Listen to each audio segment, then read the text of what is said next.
This is a Gatoroid. A Gatoroid is one of the many species you can roleplay as in my upcoming Florida Man RPG. The pre-launch GoFundMe is still up. We're in the home stretch, folks. A couple of more weeks, we're going to be launching this Kickstarter. But if you want to get in on the ground floor, you can go to the GoFundMe pre-launch and donate to that. You do that, you'll get your name printed on a special thank you page in the book. Plus, you'll get access to the Discord, which will give you a chance to provide feedback or suggestions. I mean, look at that guy.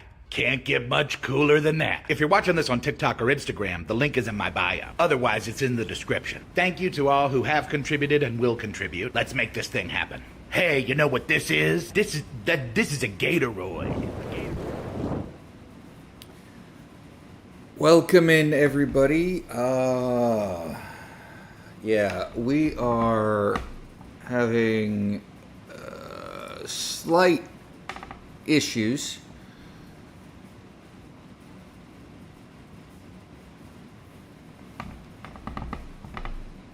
Apparently, I can't hear myself. I can't monitor myself. So, whatever I say here is going to be late.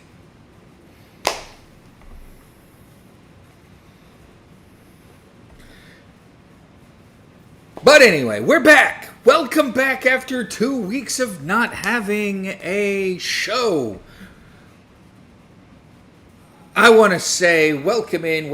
This is Rogue Bard Advice, and we are a D&D TTRPG sports and everything nerdcast.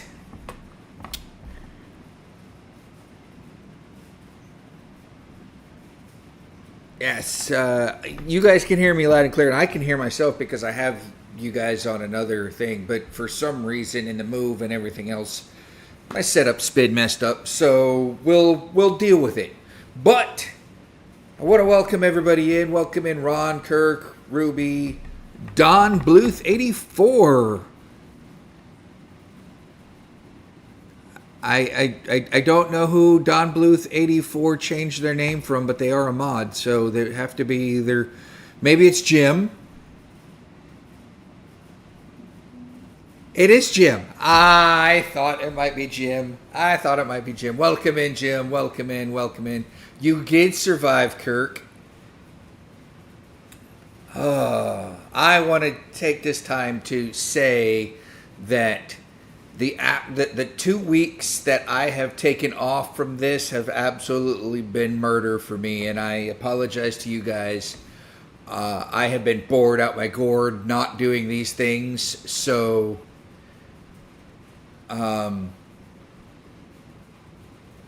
yeah, it's just been weird. So, but we've got a small show tonight. So yeah, it's we only had one question, and I gave you guys ample time to send in questions and advice for barding stuff and whatnot. So let's get to it. Firstly, if you haven't already seen in the art corner of our Discord, by the way, go ahead, like and share and subscribe if you haven't already subscribed. Everybody here is probably already subscribed, but go ahead, hit that like button, smash that like button, smash that share button, hit that notifications. You know we go live. But 2 weeks ago was my birthday, and I turned 42. Yes, 42, the answer to life, the universe, and everything. So, with that being said, I wanted to show everybody what I got myself for my birthday. If you haven't already seen it in the Discord, this is what I got. Yes, I'm a 1980s baby. Yes, that is a giant Unicron head on my shoulder. Yes, it took 3 hours and 45 minutes. It was one sitting.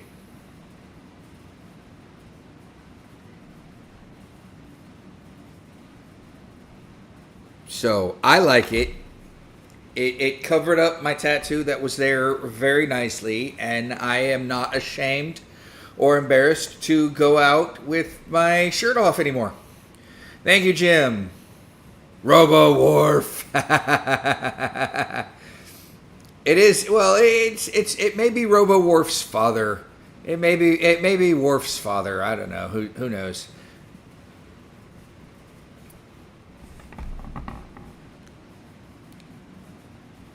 But I wanted to share that with everybody. I thought it's cool.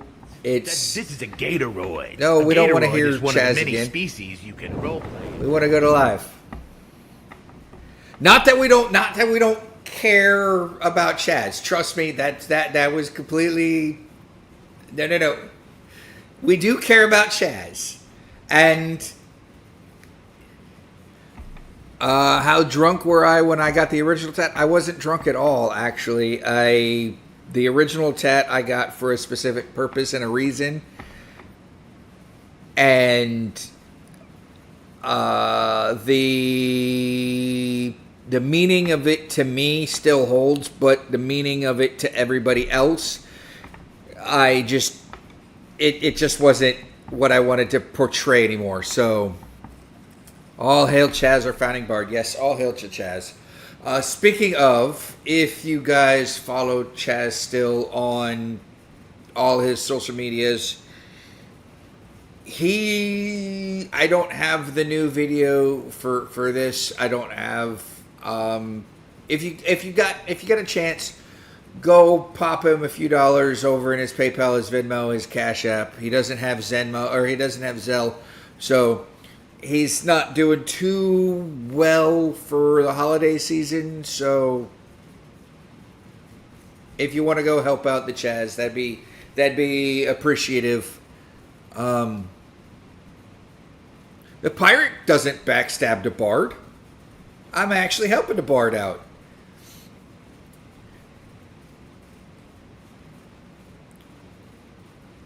But also on another note, our good friend PuffyCheetoh is also hanging in there. I know you are, Kevin. But our friend PuffyCheetoh is also having a time. She just got 2 new tattoos herself. One tattoo to honor her mother. So we're awaiting her return. She's not quite ready, but we're awaiting her return. Yeah, let's. So last weekend. So the tattoo was 2 weekends ago. Last weekend I was back up in North Carolina. The pirate ship. That one. No. That one. Get that one. There we go. I have to figure out which way I have to lean. That one right there was docked in New London, North Carolina, at the Norse Forge Gathering Legacy Gathering, which was only a day. It was the 15th, and it was just a group of people coming together, vendors, D&D nerds. There was for 12 hours of D&D play. I unfortunately did not get a chance to play. Not that I didn't want to. I had other things that was more pressing. I did visit with our good friend, our resident UK individual, Bacon. I know it's 3 a.m. where she's at right now, so she may not be. No. She may still be in the States, but she may she may be traveling back. I don't remember. But soup was exchanged, yes. And if you check out the Discord, she did post a picture of soup being exchanged. So she did like her soup. I was in full pirate costume. And I got very good compliments about my pirate costume. Like, everybody's like, that's a freaking awesome pirate costume. And I'm like, because it's a real pirate's outfit. So, with that being said, yeah, it's if you can make it out, if you want to try, and I'm gonna put this out here now. It hasn't been announced yet, but when they do become announced, I will also put that here.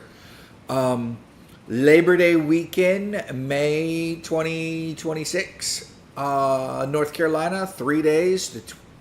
Will be the Norse Forge Gathering 6 at the Camp John Bernhardt Boy Scout Camp there in New London, North Carolina.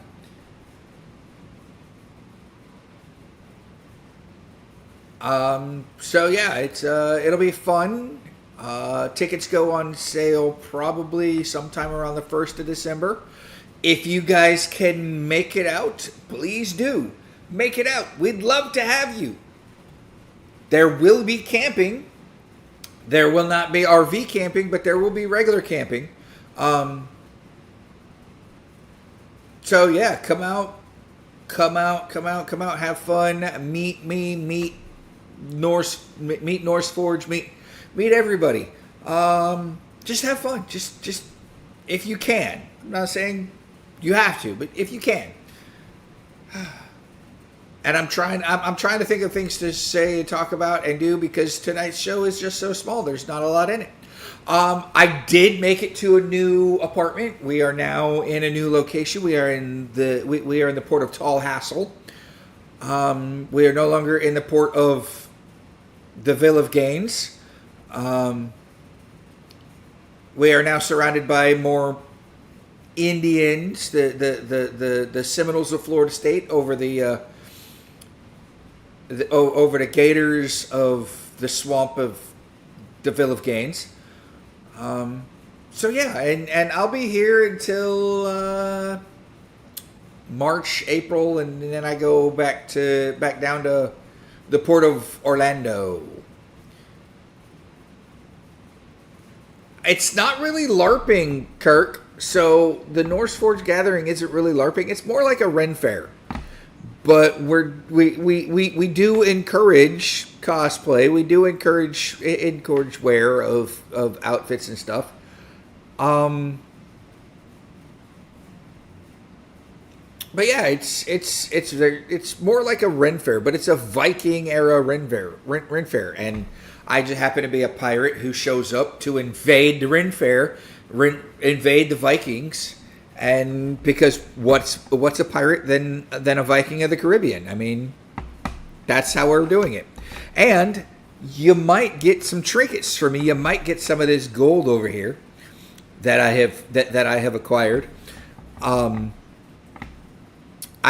like to say that my little gold doubloons that I hand out at these Ren Fair events are the cursed Aztec pirate gold that I have collected from Captain Barbossa and Captain Jack Sparrow, and that I have melted down and made into my own ingots and made into my own doubloons.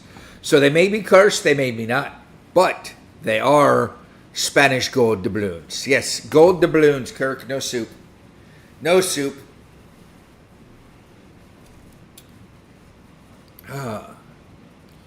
With that being said,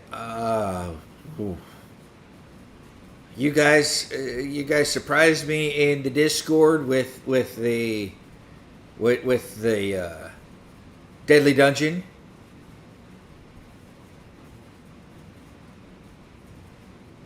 Do I want the show to be short, or if I want, I could provide a Rome-themed question? Well, it would have to be a Rome-themed question that I could answer on the fly. But if we want to get onto questions, I have one question for the night, and it's going to be a long question anyway. Are they filled with chocolates? They are not filled with chocolates. They are full metal. Probably electroplated gold, but still, they're gold. Genetic memory farm. So, unrelated pirate question. Given that hemp was used for sales, what was the likely good of it being consumed as a drug as well? So, I don't think that hemp was ever used for sales. I know hemp was was used for the rope, and probably not the drug or the hemp that they used for the rope. Was it specifically drug style hemp? They had tobacco and stuff for that. If I cannot answer it on the fly, we can say, well, shoot it in the chat and we'll see. Kirk has a hemp farm, or has a hemp story that might explain that. Okay. So my understanding was sails were always made of canvas because of its durability. Yeah, hemp had very little cannabinoids in it. So I'm going to turn this down because I think it's getting a little loud on my end. Anyway, you guys tell me if that was too much. Hemp has much less THC than its cousin Mary. Yes. Yes. So, well, let's get to the first question. Well, hold on. But before we get to the question, let's hear Kevin's question. What's Kevin's question?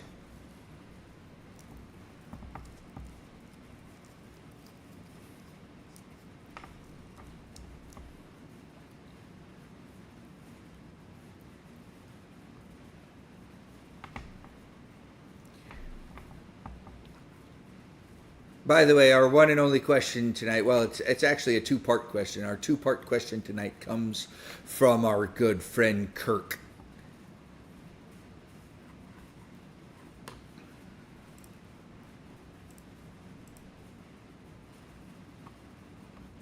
My grandfather, Kirk says his grandfather grew hemp for rope during wartime.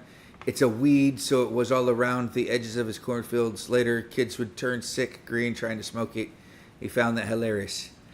Nice. That's your hemp story. Nice. Yes, tippy tap. Hemp was heavier fiber than flax. Yes. And flax oil is used for a lot of cooking stuff, I do believe. So Kevin says, why did Rome shift from shield and short sword infantry to more longer swords, different armor, and more cavalry later on? What were the driving factors? Tech, adapting to new enemies, or terrain? So I can answer that in part on the fly. The shift from shield to short sword infantry to longer swords and different armor was in part due to them wanting to try and save their own lives. The longer you can be to attack your enemy, the more survivability the battle was. Cavalry, they had a lot of cavalry influences from when Hannibal crossed the Alps and when they went to go battle in England and Europe and stuff like that. But for a more longer answer, shoot that to me in the email, roguebardadvice@gmail.com, and we'll answer that next week. We'll answer Rome Part 2 next week. Better steel? Maybe. They were going from Bronze Age to steel, so could be. As someone who has grown a lot of it, the types are not mutually exclusive, especially when talking about large outdoor populations. India was the main source for both. Yes, it was.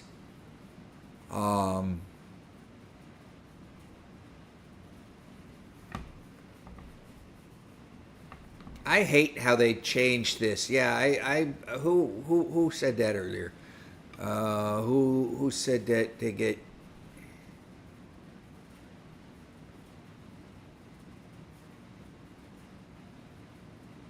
Yeah, Jim, we need to find out why YouTube got rid of the names. I agree, because this is weird. All right, so on to our first question of the evening, and it comes from Kirk. And Kirk says, I ran out for a quick errand, which, due to traffic, took me 4 hours, and included an unplanned trip through the middle of Washington, D.C. I feel sorry for you, Kirk. Not really. Because going through the middle of Washington, D.C., you had to see all sorts of archaeological monuments in history and things that are being destroyed. And yeah, as he sat in traffic next to the Washington Monument, he listened to an NPR radio station about the Roman road systems. All roads lead to Rome, etc. And it got him wondering, what is the first reported traffic jam? Has a traffic jam ever changed the course of history? Well, Kirk, I did some research on this for you, and I found out a few things. The first thing I found out was this.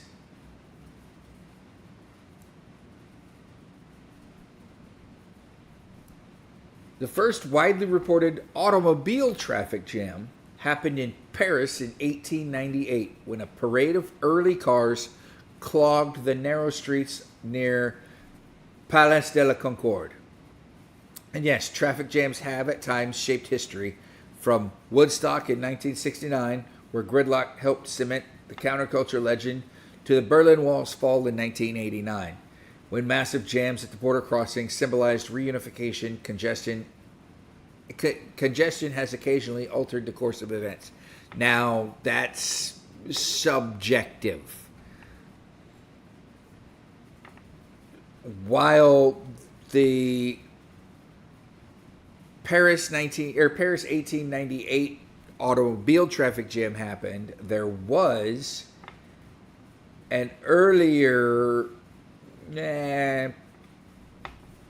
traffic jam, so to speak, and it happened to,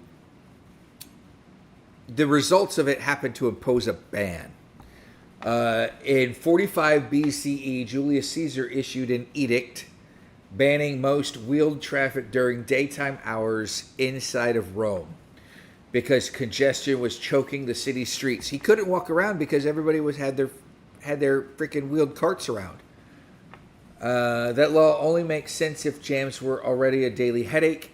This is the earliest well-documented urban traffic restriction and a clear sign of persistent traffic jams, even if they involved carts, wagons, and litters rather than cars. So yeah, Julius Caesar liked to walk around Rome in his sandals, going here and there, and I mean, it was the thing to do. You didn't have TV, you didn't have freaking newspapers to read. I mean, you had stone tablets and stuff, and maybe some writings, but you walked around, you went to eat, you went to restaurants, they did have them.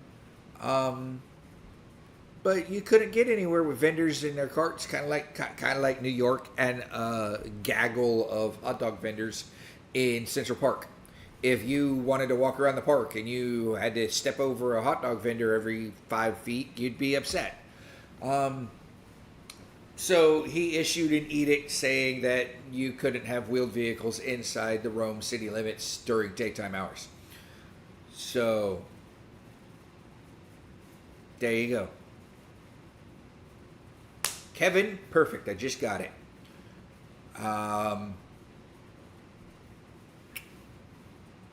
As someone, they transitioned to the Spanish Sparta from the gladius due to a less professional and less well-disciplined army. That change came about when Rome's army was no longer largely Roman.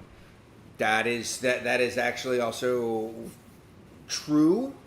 They did start using conscripted individuals for a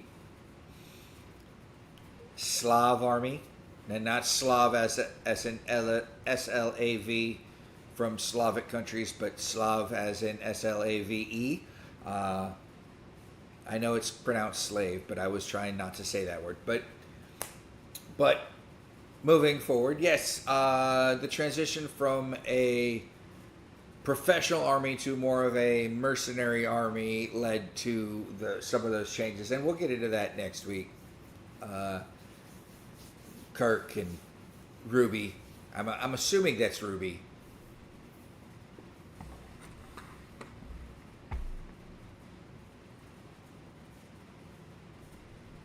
But yeah, so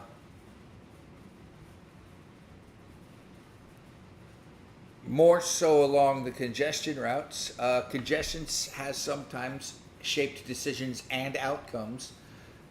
Ancient laws of Rome, we just talked about, to battlefield logistics in World War II, and even pushing through major bridge projects in D.C. Rome had already suffered from chronic street congestion. Military operations, a single road could decide a campaign. Modern warfare depends on single supply or advanced route. In Operation Market Garden, September 1944, an operation that one of my units in the military had historically been a part of. The 101st was heavily big in Operation Market Garden. The Allied advance relied on a narrow single carriageway corridor, nicknamed Hell's Highway, to push supplies and armor forward.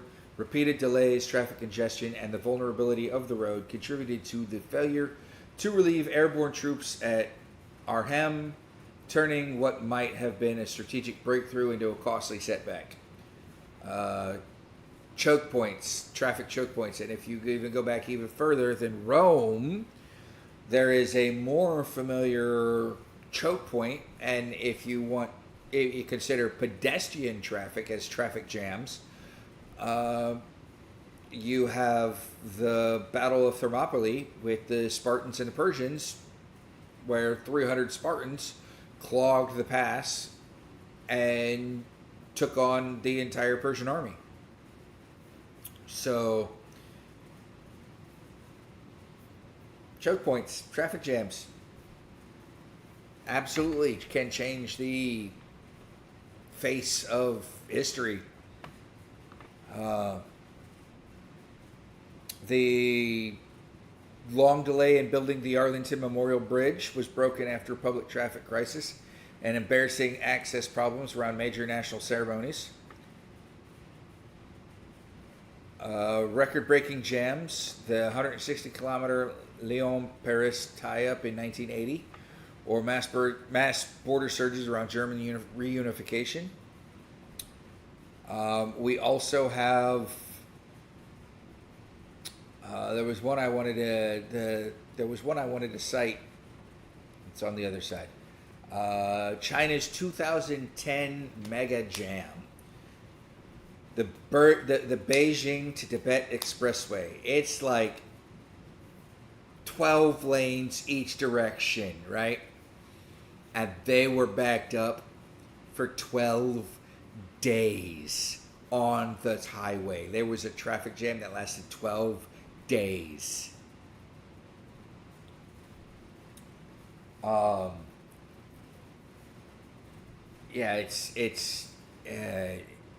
So to answer your question, Kirk, yes, the traffic jams can change history, but not in the way that you would think or you would expect something to change history. It's not a direct and immediate and heartfelt change or something that changed the course of the human civilization progression, but it does hinder growth and expansion and stuff like that. The mega jam sounds like something from a monster truck rally. Look, if you had a monster truck driving on that highway, you still wouldn't have been able. You know what? I could probably do this on the fly because I always try it. Let's see.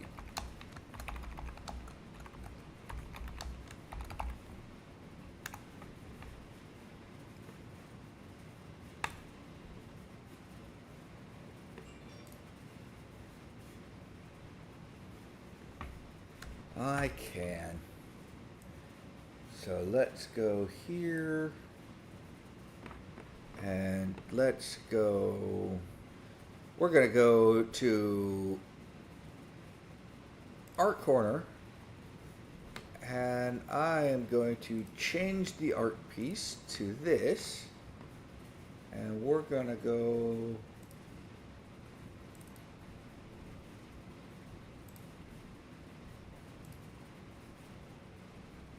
So just to give you guys a visual,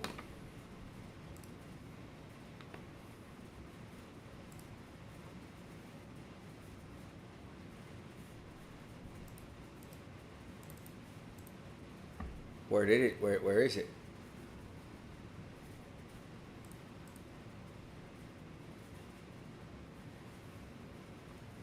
Oh, I've done something.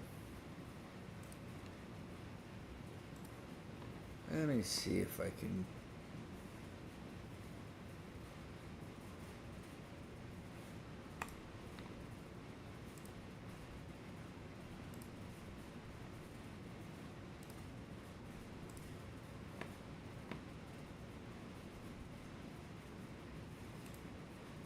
There we go. There we go. So this was the traffic jam in 2010 in China. That lasted 21 days, or that lasted 12 days. It kind of looks like a traffic jam on the I-5 in California. Hannibal Barca and his march through the Pyrenees. That was a traffic cluster. Yeah, it was. Though that traffic cluster was probably more due to him trying to bring elephants through the Alps also.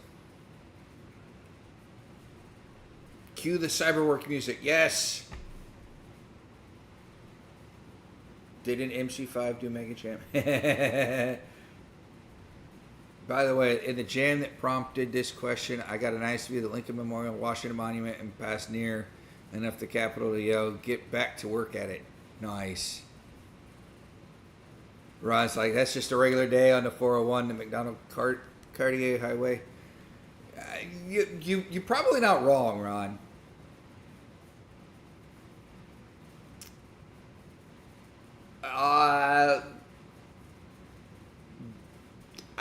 I don't know.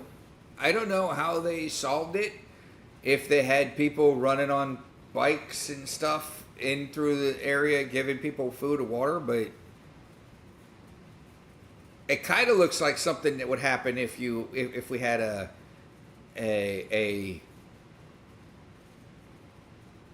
extinction level event and everybody's trying to get out and go to higher ground, but quite possibly.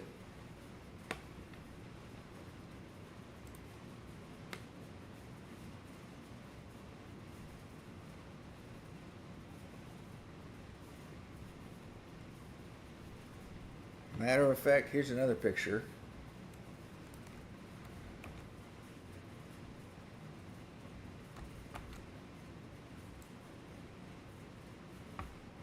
This was at a toll gate there in China because they had tolls and whatnot.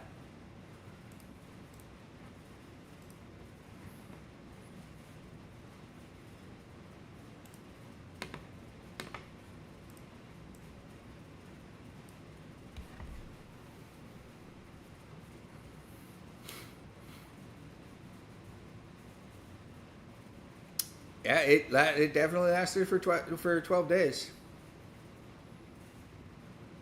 Imagine going through that. And that's all going one direction, by the way. I don't know how many freaking 1, 2, 3, 4, 5, 6, 7, 8, 9, 10, 11, 12, 13, 14, 15, 16, 17, 18, 19, 20, 21, 22, 23, 24, 25, 26, 27, 28, 29, 30, 31, 32, 33, 34, 30. That's a 50-lane highway.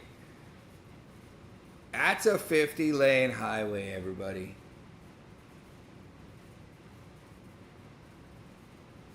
$25 lanes both ways. They opened up one direction. Yeah. Just crazy. Anyway. This is a Gatoroid. Why do I keep going a Gatoroid is one of the many species. I want to go to live scene. Not that we don't care about the Bard. We care about the Bard. Maybe, you know what? Maybe the 12-day traffic jam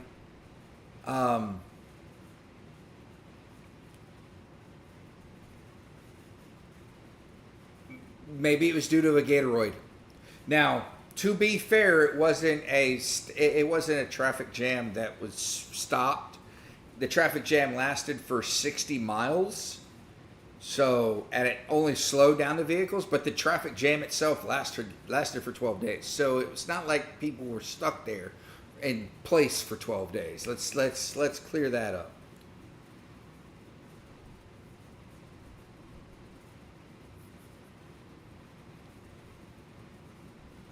Not just the jam, but how much traffic even calls for that many lanes. Well, when you have 1 billion people in your country, it's one of its powers once it reaches maturity. I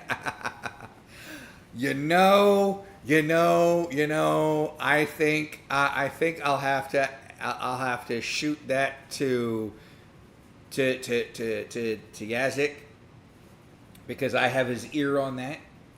So, Kirk, that's actually a great power. I like it. I approve. Jim approves. Let's do it. So, with that being said, we've got 15 minutes left of the stream, everybody. See, we could get through a stream with 1 or 2 questions and just talking. We're good. Who's worried about the stream? So, with that being said, let's move on to the fun stuff of the evening. And the stuff that you guys annoyed me with. And I say annoy, but annoy is a really good word. And as you see, the pirate wife is not in the chat tonight because she's dealing with Leliana and everything that's going around at the house. We one of the kids' dogs had ear surgery, emergency ear surgery, and yeah, so it's quite hair-raising over there right now. But in our Deadly Dungeon, we had the Thieves Guild versus the Green Ranger Benderzoid. Kevin, you don't remember if you voted? Well, it's too late to vote now, but your vote probably would have changed the outcome. You didn't vote wrong. You didn't vote wrong. Nobody voted wrong. There is no right or wrong votes in this. It's just what you guys wanted. But the Thieves Guild versus the Green Ranger Benderzoid. Can you guess what the poll in the Discord said? Well, you guys don't have to guess. You guys can know. It was a 50-50 split. Again, the only one who didn't vote was me. Because I don't vote in the final votes because I don't want to influence the vote. Oh, Bacon! Bacon! We just talked about you, love. We just talked about you. Welcome in. You're not late, Bacon. You're a wizard, and wizards are never late. They only show up exactly when they mean to.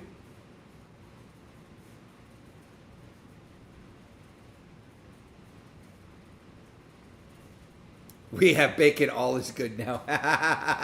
See, Bacon, you are loved and missed, and we are so happy to bring you.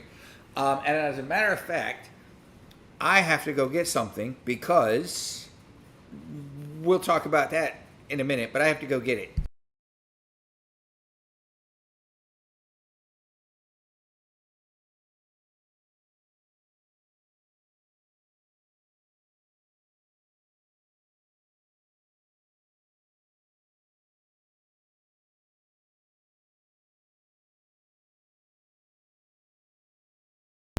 And I'm back.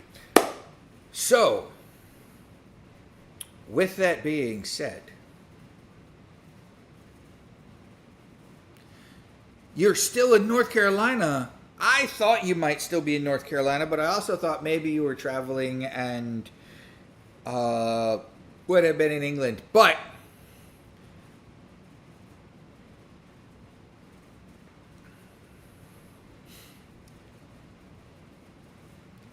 it wasn't a stolen victory, Kevin, because it was a 50-50 split. You guys absolutely wanted a 50-50 split.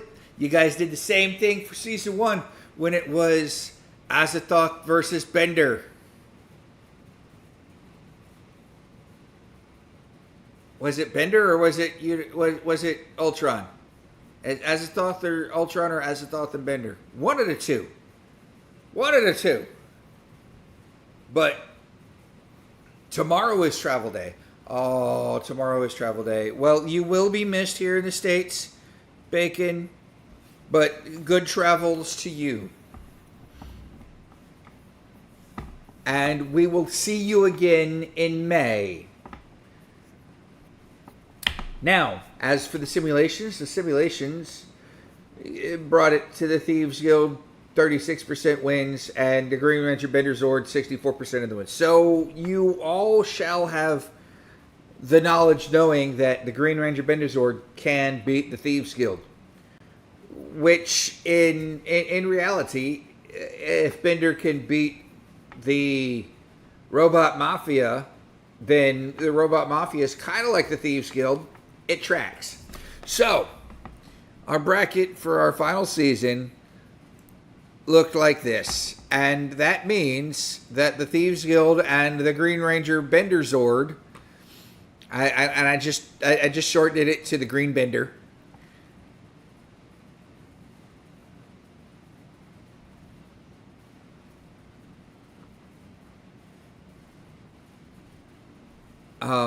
They will be moving on to season 3. Who will they fight? We don't know. What will season 3 look like? I don't know. Because I need people to send me who they want to see in season 3. So yeah. So Sinnet, are you're part of the staff team now, or have you always been part of the staff team? Because I will probably eventually be part of the staff team too, sometime, but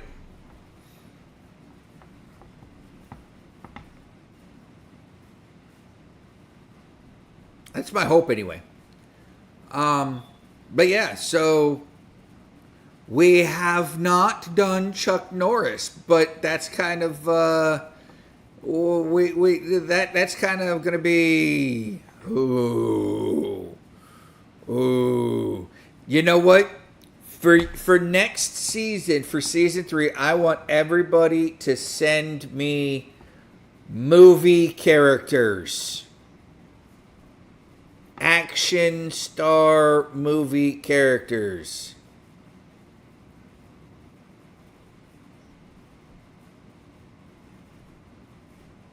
Yes, I was volunteer for 5, and I was nothing for Legacy, but people kept coming up to me asking me questions because they remembered that I volunteered and was working for 5, so it felt like I was working.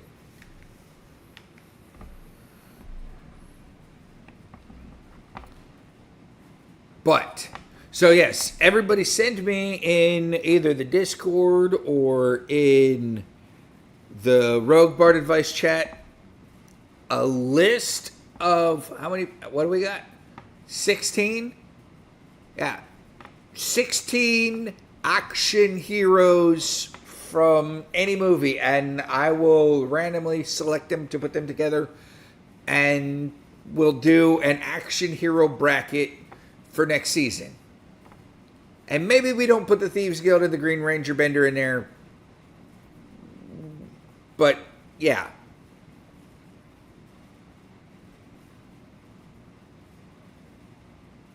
And to Kirk's point, movie action heroes, gotcha.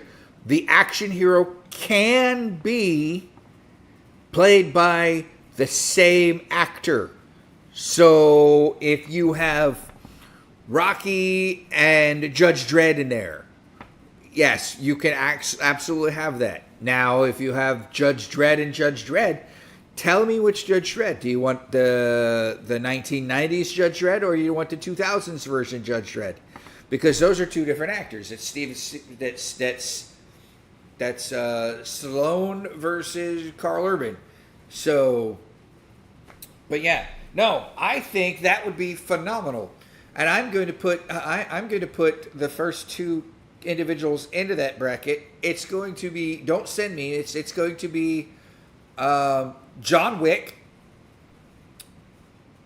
and it's going to be let's go with Lone Wolf McQuade, because Lone Wolf McQuade is played by Chuck Norris. I can't do Chuck Norris because Chuck Norris is his name. He's not a character. So Lone Wolf McQuade and John Wick. And they're not going to be freaking battling each other, so they're going to be randomly posted in there. All the Bonds, all good guys, gals. Whoever action. It doesn't necessarily even need to be action heroes, just action stars. You could have Dolph Lundgren in there from freaking what is that? What is that movie? He got the Scorpion brand on his Red Scorpion, I think the movie was. So yeah, you could freaking anything.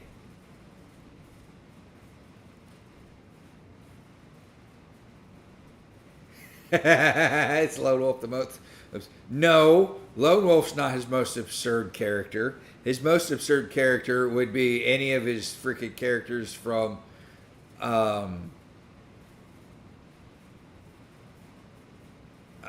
what was the Vietnam movies where he was the freaking CIA guy or whatever? Not CIA, but the Special Forces guy. Yeah, whichever. Maybe it's the same guy. I don't know.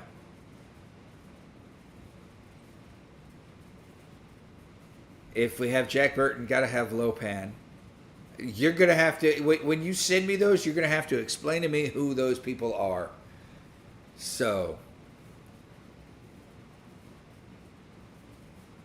with that being said, it has come to the time of the show when it's good things of the week, everybody. What do we got? Good things of the week. I am going to go back to the big screen for this because I found something and I am happy about it. I haven't even tried it yet. I might try it here on the show.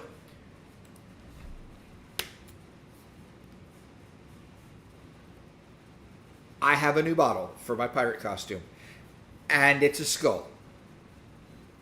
It's a skull. I had this up in North Carolina with me. However, I didn't want to get kicked out of Legacy, and even though I was a pirate, I could do piratey things. They said no external alcohol involved, so I left it. Besides that, we also had the Boy Scout troop down the street. So this is a mead. It is a mead that is done by Wild Blossom Meadery in Illinois, and it's called Pirate's Blood. It is a 3 spicy chili mead. The cork does pop. I don't know if we can hear it. Hopefully you guys heard that. Oh, it popped. So I haven't tried it yet. So let's take a shot. You like the Bonds idea? That was a perfect pop. It was a perfect pop. It's spicy chili mead. I don't know how I'm going to feel about this, but we'll see.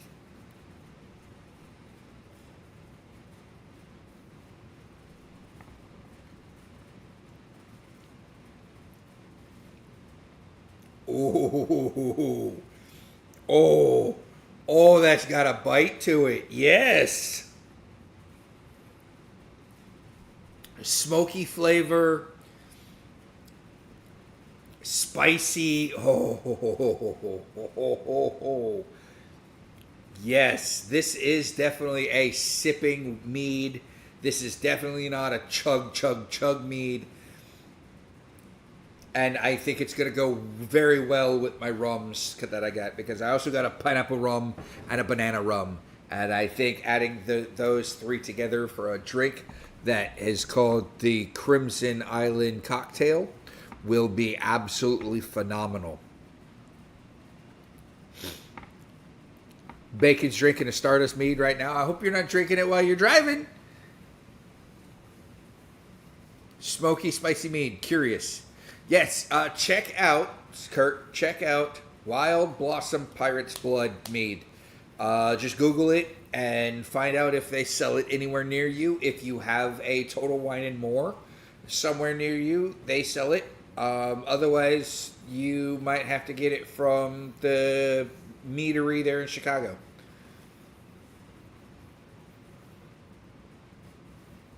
Yes, chilled mead always works, Kevin. As a matter of fact, I got another mead in the fridge. If you hold that thought real quick.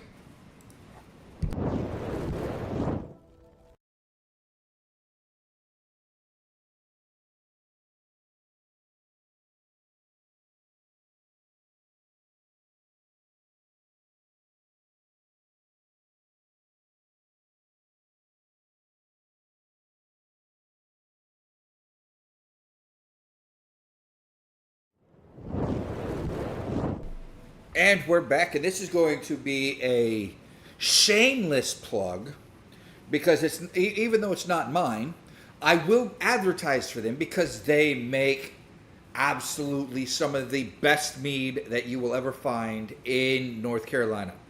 This is Moonjoy Meadery. Right? Now, that's the company, Moonjoy Meadery. Now, this mead is called Aphrodite's Dowry. It is a mead fermented with chocolate, raspberry, vanilla beans, and lemon. And let me tell you, it is chocolate heavy. You get the chocolate on the front note. It's very, very, very chocolate heavy. It's very, very good. Gotta love Moonjoy. Very good bacon. We gotta give our love out to Moonjoy.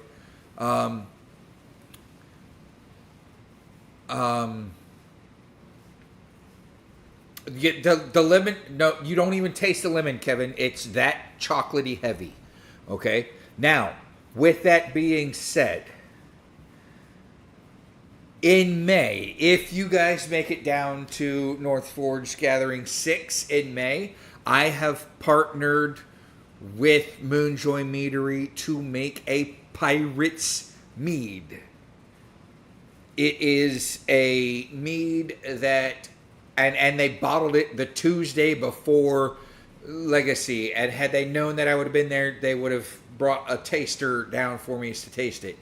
But they have made a special brew for me. 150 bottles. I'm not going to buy all 150 bottles. They're for sale. But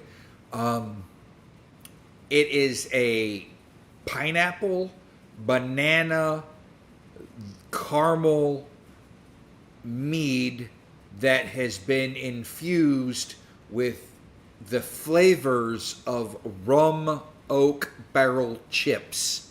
They put the oak barrel chips in there so they can get the flavorings of the rum because they don't have a liquor license. They can't infuse actual liquor. So, but they can get the taste. And apparently it's palate dependent. Some tasters taste less banana. Some tasters taste more banana. So, who knows? I haven't had a chance to taste it though, but the clarity, if you see the clarity on this one, right? That's a dark clarity. The clarity on the Pirate's Plunder, that's the mead that they make for me. It is a crystal clear yellow goldish color, like it's absolutely phenomenal. So I will be tasting some of that in May. Let it ferment some more. Let it age. But yeah, if you're interested, let me know. We can get you a bottle shipped. It costs like $30 on shipping, but they can ship it. The sounded fruity, not my style. Until you mentioned the rum chip flavor, that might balance it out. Look, I was looking for a mead that was Caribbean inspired more than North Atlantic inspired. So and I wanted something that wasn't heavily coconut.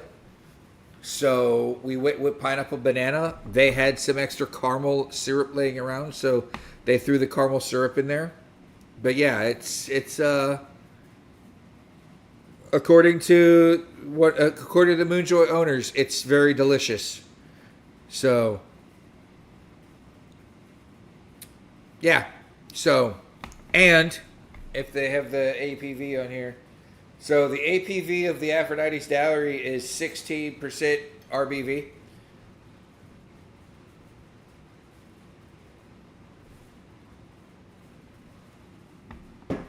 Or APV, alcohol by volume.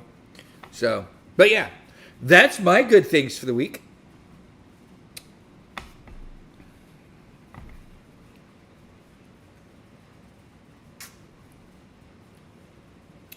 You know, that's interesting. I actually used a freaking corkscrew on the cap, and it pierced all the way through, so now I can sip through the cork cap. How is the Stardust bacon? Yes, how is that Stardust? And who makes the Stardust? Is that another Moonjoy product?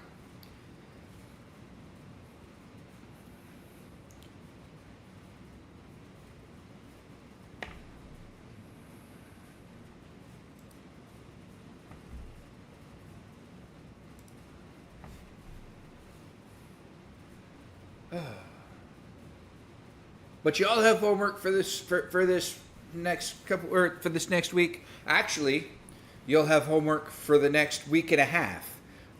We will not be doing a podcast next week because it is Thanksgiving. So, well, there's 2 weeks, not a week and a half. But yeah, send me your questions. Send me questions that I can advise you on your D&D campaigns on. It's high honey flavored by Stardust Cellars Meadery. Okay. Perfect. So, but yeah, send me your questions. Let's get more D&D related questions going. Let's get more. I like doing the archaeology questions. I like doing the history questions that you guys have. So I hope you guys learned something. And with that, yeah, it's getting to that time of the show where we will be ending. So in 2 weeks we will be having our next episode. December, what would that be? December 5th will be our next episode. So I want to thank everybody for showing up. And remember, you are never late. If you're here, you're here. We love you showing up. We love everybody who shows up. Thank you for supporting this. I couldn't do it without you guys. I want to thank everybody for being here. Kevin, Bacon, Kirk, Ron, Ruby. Thank you guys for showing up. Kirk stole your good thing of the week. I didn't even go through the good things of the week.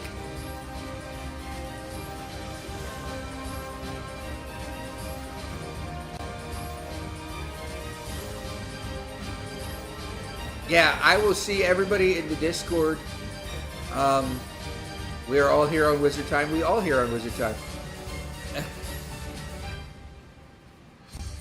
Oh, good thing of the week, Kirk's. This live stream returning. Okay, so that must have been everybody's good thing for the week. I enjoyed coming back. I appreciate you guys sticking with me for all of this. I did have fun being away, being off, but yeah, it was definitely hard. So with that, yes, Kevin, good night. Take care. Don't forget to hit that like, hit that subscribe, hit that share button. Tell your friends to show up. We would like to have more people come out. And with that, we will see you guys in 2 weeks. And as I always end, take nothing, or take what you can. Give nothing back. This is your host, Captain Bartholomew Bones McCoy, Chris, the Pirate Archaeologist, the Rogue Thief Pirate Archaeologist, and I will be seeing y'all in 2 weeks.